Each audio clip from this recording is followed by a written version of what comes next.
Hello, Phil here from Wings of Pegasus, and welcome to another video. Tonight's video might be a little bit shorter than normal because it's more of a breaking news announcement for the channel. A couple of days ago, I received an email from YouTube and they let me know that I had received a copyright takedown request for one of my videos. And I thought, this can only be related to one video, one that I did a couple of weeks ago on a very well-known artist who's on tour at the moment. And I was surprised to find out that it wasn't that this actually has come through from Bryan Adams and the Bryan Adams YouTube channel, because I did a video on Bryan a few weeks ago where I'm looking at his performance at the Royal Albert Hall, and it is heavily pitch corrected, unfortunately. I do mention in that video that I am a huge Bryan Adams fan, and his voice is one of those from my youth. And yeah, his Reckless album, I just listened to that on tape and pretty much, wore it out. So anyway, I'm going to get the email up on screen, and it says, "Hello, we received the copyright infringement notification below regarding your videos. We believe your content is protected by fair use, fair dealing, or a similar exception to copyright protection. We are writing to let you know we do not plan to remove your videos at this time. You have control over the availability of videos on your channel, including the ability to delete them if you choose. Please be advised it is possible the copyright owner will approach you directly to request removal or take other action." And then it says, this email is not intended as legal advice and all that kind of stuff. So amazingly, and this is the first time that this has ever happened, that YouTube have independently viewed my video and have decided that I'm covered by fair use, that what I'm saying is transformative and that it is covered by the law, which, it is. We have had lawyers on the channel in the past who have also said the same thing. But it's interesting that this particular complaint that's come through has just been flat out rejected by YouTube. So here we have, "Hi, Bryan Adams. Thank you for your removal request. We've reviewed your request and need some more information from you before we can proceed. Please read the entire email carefully for a complete update of each video's status." And it says, "We are concerned that your copyright notification may not be valid for the videos listed below. Please keep in mind that in many countries it is legal to use copyrighted works in specific ways without the owner's authorization, particularly for transformative purposes such as news, reporting, parody, commentary, or review." And then it goes through, some countries protect such uses under doctrines of fair use or fair dealing, as it is here in the UK, while others allow for specific exemptions to copyright protection. And then they give a link to the law over in the USA. So I've just scrolled down a little bit. It says, "Hi, Bryan Adams. Thank you for your response. We've reviewed it and provided updates below. Request declined. We remain concerned that your removal request isn't valid for the video listed below. As a result, the content will remain live on YouTube." So, again, they've taken my side, which is great. And yeah, the video is still up. It's still available. And I did have a quick look over on the Bryan Adams official channel and the video that I did feature in that analysis video. And of course, 3 weeks ago, there have been people commenting, saying about, the sound of auto-tune and the pitch correction that has been applied to his voice. And I think that's probably what has started this, that people, might have seen that on Bryan Adams' channel. So I've just gone over to Bryan Adams' official channel to have a look at that particular video that I featured. And just to address something that I was asked about this analysis, they said in their comment, "Oh, I haven't heard any other stuff from Bryan Adams being edited or auto-tuned or anything like that. So you've fabricated the evidence and you've auto-tuned his voice, and then you're pretending that it is his voice, whereas it isn't." So to address that comment, this is the video that I analysed, and I leave a link in the description below in every analysis video so that you can check out the original source, what I am taking the audio from. And if you follow that link, and all you've got to do is listen to this video to hear that it's exactly the same audio. And if you have any doubts, you can see here, it does say Bryan Adams. I mean, the clue is 6.31 million subscribers. This isn't a pretend channel that I've taken this video from.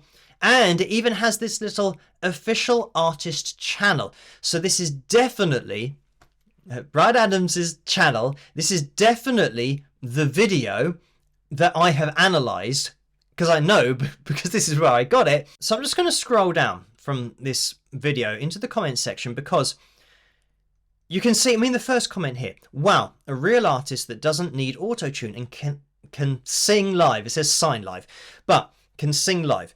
And this is what I said in my analysis video, that Bryan Adams can sing live. He does sing live. In fact, he sings live when other artists don't sing live. And I referenced a TV show that we have here in the UK where he was singing and playing live, whereas normally it would be mimed, and it's been mimed, lip-synced for every other performance that I had seen. So Bryan Adams can and does play live. So I don't know why, I said this in the analysis video, I don't know why they have pitch corrected his voice to this extent, or just at all, but certainly to this extent where it sounds auto-tuned.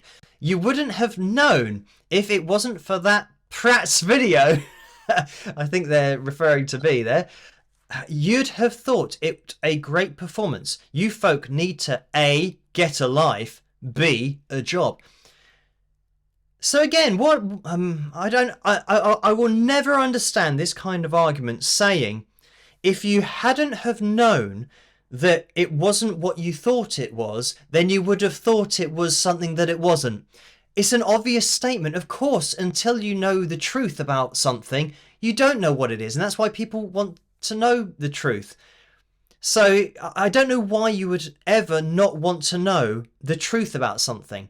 I have mentioned in the past about, you know, watching a magician and seeing him do a magic trick. It's called a magic trick because you know that you're being tricked. You've signed up for that, but it's still entertaining anyway. But when it comes to this kind of thing, and we can see already in the comments that some people think that this is his voice, I think it is really important to point out when they are changing great voices that don't need any changing and historically have never needed changing. When I've focused on Freddie Mercury, for example, when they've pitch corrected his voice, it didn't need it in the first place. So yeah, I think it's quite important to point that out and not just pretend that it doesn't happen. When you listen to Freddie Mercury and they've re-released a song from, you know, the late 70s or maybe the early 80s, and you can hear that they've changed his voice. You don't go, oh, let's pretend that I can't hear that, and let's just pretend that that is his voice and accept it and don't question it, and it doesn't matter anyway, who cares? You know, that's not how I roll when people start messing with the voices that I love. And when people say, with your analysis videos, why don't you just avoid the artists that you're a fan of and just do the ones that you're indifferent to or that you don't like? Because in this case, yes, I'm a fan of Bryan Adams, but I'm also someone who makes objective analysis videos. By request, people send me videos that they want to have analysed. And, you know, being a fan of an artist and then doing an objective analysis video, those are things that, you know, don't overlap. That, oh, I'm a fan of this artist and I can see that it's been pitch corrected and or auto-tuned, so I'm going to sidestep that one and let me wait till I get someone who I'm not a fan of. So yeah, this is it. I do feature everybody on my channel, every request that is made, because they are objective analysis videos and I just deal with objective data. So literally the video from the official channel in this case. I don't think that Bryan Adams would have done this personally, even though it says his name in the emails. I think that's more just the channel name, because that's what it's called. When they've issued the takedown notice, it's because I think they don't want Bryan to see a video that's been released on his own channel where they've done this to his vocal. Because he would listen to this and he would know that this isn't his voice. Anyone can tell that it isn't his voice, you know, if you know his voice well. So I think that the takedown notice is just to try and cover themselves and hope that he won't see it. Obviously, it's not worked because the video is going to remain online, But the problem might be that Brian does see this, and now whoever did this is going to have to answer to Brian as to why they did it, first of all, and second of all, why they've done it so badly. I mean, it is not subtle at all, and like I said in my analysis video, there's no way that Bryan Adams live was so far off that he needed that amount of work on his vocal. So, I mean, it might be a good thing, and this video might be a good thing to bring up, because it might actually make producers and artists have this conversation where the artist can say, what have you done to my performance from the Royal Albert Hall? So anyway, an interesting turn of events recently. There's loads of other stuff going on behind the scenes, which I can't talk about at the moment, but it will become evident on the channel in the near future. So anyway, thank you guys for that initial request to take a look at this particular video. A lot of videos from the Royal Albert Hall for some reason seem to be pitch corrected or auto-tuned. I don't know why, but certainly in this case it was a really heavy-handed use of it. So keep those future suggestions and requests for videos coming in the comment section below. As always, let me know what you guys think about all this. And I mean, if you did enjoy this video and the other content on the channel, give this video a thumbs up and subscribe, and I will catch you guys at the next one. Rock!